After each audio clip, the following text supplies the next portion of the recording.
1970년대 서울 박무하는 중학교에 다니며 힘겨운 시간을 보내고 있다.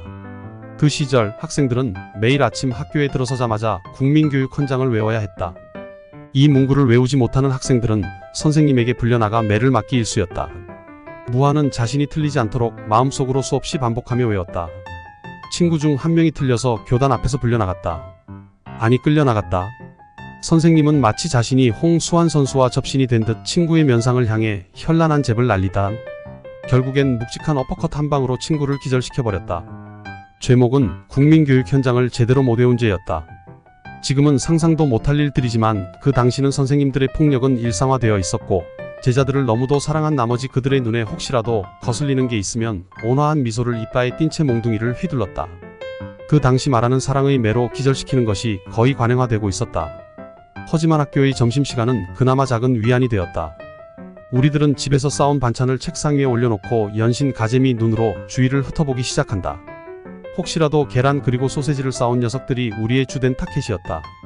뺏어 먹어야 하니까.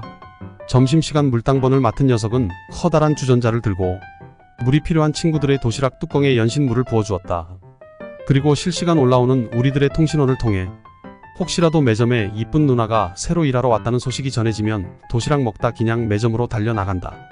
주머니에 삼립빵조차 살 수 있는 돈은 없었지만 이쁜 누나 쳐다보느라 모두들의 목이 자라목이 되어 있었다.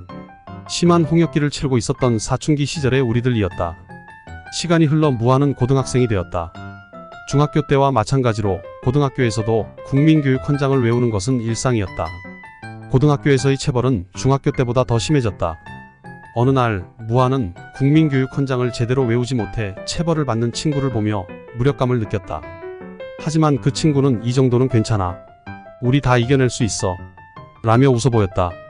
하지만 웃음을 보이며 찔뚝거리며 제자리로 돌아가는 녀석의 엉덩이를 보니 마치 잘 부풀려진 빵 같았다. 학교가 파하면 걱정은 더해왔다. 집에 걸어가냐 아니면 버스를 타고 가냐를 고민해야 했다.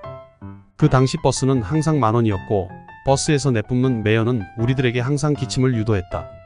그거는 참을만 한데 버스 한 번 타면 너무 많은 승객들 때문에 거의 질식사. 일보 직전에다가 혹시라도 재수가 없어서 안으로 들어가지 못하고 버스문 앞에 차장언니하고 마주하고 인도라면 최악이었다.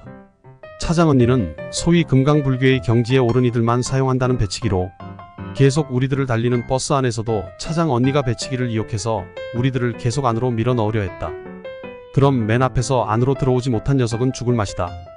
계속 배치기 당하다가는 눈알까지 튀어나올 지경까지 간다. 고등학교를 졸업하고 대학에 진학한 무하는 또 다른 현실과 마주하게 되었다. 대학에서의 생활은 중고등학교 때와는 달랐지만 여전히 사회의 억압은 그의 삶의 그림자를 드리우고 있었다.